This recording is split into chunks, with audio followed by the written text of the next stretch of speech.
Hello and welcome to another theory video. I'd like to thank everyone that posted positive feedback on my last theory video. If you'd like to check out my last video after watching this one, feel free. But because it's winter, this video is about the Minister of Winter. We all know that Pixie Hollow has 4 ministers that are each in charge of a certain season, and we've known that since the first movie. There were once 4 straightforward ministers until Seeker of the Wings. When Lord Milori was introduced, he ruled over the Winter Fairies because Queen Clarion can't cross the border as she's a warm fairy. What's suspicious is how the Minister of Winter doesn't appear along with the other ministers in Seeker of the Wings when the Queen and the ministers go to the border to check out the freeze. It's also evident in the Pirate Fairy when all the ministers are shown watching the Four Seasons Festival except for the Minister of Winter, but Lord Milori is there. However, even after Seeker of the Wings, the Minister of Winter still visited Pixie Hollow. So what's the deal with the Minister of Winter and Lord Milori thing? We're going to find out in this video. Well, in the first Tinkerbell movie, we see the Minister of Winter at Tinkerbell's arrival, flying above the Winter Woods with the other Winter Fairies, in the Spring Valley during the Queen's Review and Everblossom blooming, and in the Council Chambers, while in Secret of the Wings, Lord Milori is unable to access the warmer realms. Many would assume that the Minister of Winter is a winter fairy, but if she is, why would she be in the Spring Valley? If Lord Milori can't cross the border to the Spring Valley, then no winter fairy should be able to. Well, what I think may be an unpopular opinion, but I think the Minister of Winter is actually a warm fairy. The only scene where she's in the Winter Woods is where she's flying with the Winter Fairies above it in the first movie. Well, Tink, Bobble, and Clink are allowed to fly above it, and they're warm fairies. Maybe the area high above the Winter Woods is safer than the area on the ground. Although it could be that if warm fairies stay in the area long enough, it could be bad for their wings, just a thought. But before Secret of the Wings, maybe Tink have briefly flown above the Winter Woods, but curious Tink wanted to see what's inside the different world in the ground. Sure, you could argue that the Minister of Winter is both a warm and winter fairy, but I feel that's too much power since the Winter Woods isn't safe for the Queen. While bringing in winter, someone would need to organize the winter fairies if the Queen and her ministers are all warm fairies, and that's where Lord Milori comes in. The only Winter Fairy member of the Fairy Council is in charge of overseeing the Winter Fairies and helping with their seasonal preparation. But wait, why would a Warm Fairy be the Minister of Winter if there's already someone in charge of the Winter Fairies? Shouldn't Lord Milori be the Minister? Well, some Warm Fairies help with winter too. The Tinker Talents make snowflake baskets for the Winter Fairies. The Animal Talents might communicate with the snowy owls and bring important and helpful animals to the winter woods, and others like baking talents could gather supplies for the mainland.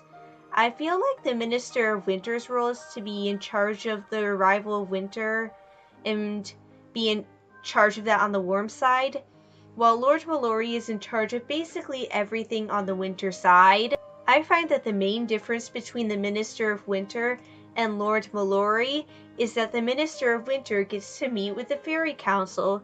The reason why all the ministers have meetings, welcome the arrival of a new fairy, attend the Queen's Review, and celebrate the arrival of a season even if it's not their season, is because one season is in charge of the balance of another season. I find that keeping nature's balance is the main goal of the Fairy Council. Each minister may specialize in a specific season more than others and be an expert on it, like even though she's a warm fairy, the Minister of Winter is still an expert on winter. The success of one season can affect another season of a certain way, which is why they attend all the meetings for all the seasons and how it affects it. And an expert for each of the 4 seasons needs to be in the discussion, and they all need to be together for those meetings. which is why they need a warm fairy that's an expert on winter. Meanwhile, Lord Milori is in charge of making sure the winter fairies do their work, since he's the only one of the fairy council who has direct contact with the winter fairies. So we know that the Minister of Winter is in charge of communicating with the Queen and the other ministers and being the main one in charge of winter, and Lord Milori is in charge of managing the winter fairies. But one question is, why wasn't the Minister of Winter in the Secret of the Wings or in the Four Seasons Festival? She still visited Pixie Hollow the winter after Secret of the Wings. Well, in the scene where the giant snow cloud formed above the border, Tink and Ree immediately came to the border to see what's going on. Tink's friends, as well as the ministers of spring, summer, and fall, came as well because they noticed temperature drops in their own season. Yep, this snow cloud was so powerful that it even affected summer.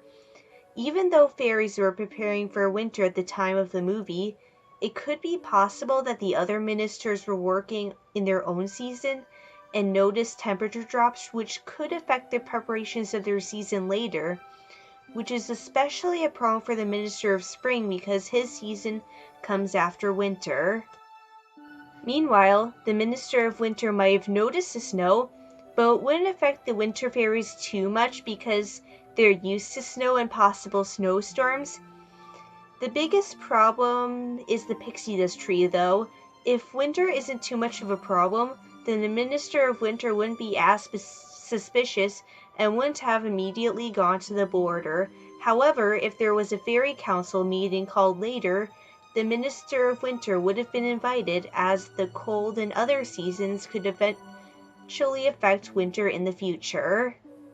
As for the Four Seasons Festival, it could be possible that the minister was too busy to go or something. You probably expect Fairy Mary to be at the Queen's Review in the first movie, because the Tinkertowns are showing how they're doing their preparations, and you probably expect Fairy Mary to be the head of all this. The Queen's Review is an important event while preparing for the seasons, and all the Tinkertowns showed up, but Fairy Mary didn't because she was too busy cleaning the workshop. The Minister of Winter might be working on something similar, maybe because she'd rather do that than go to the festival. Also, the Minister of Winter is supposed to be the most mature out of all the ministers, and she isn't interested in any nonsense, which could support the fact that it would be logical that she would rather do work and stuff than go to the festival, especially compared to some of the other less mature ministers. Like, I don't know, I see winter as the oldest season, I see her as the most mature minister. So, this is my theory. It may not be perfect, but I hope it'll help you understand these two fairies more, and stay tuned for more theory videos in the future. Fly with you later!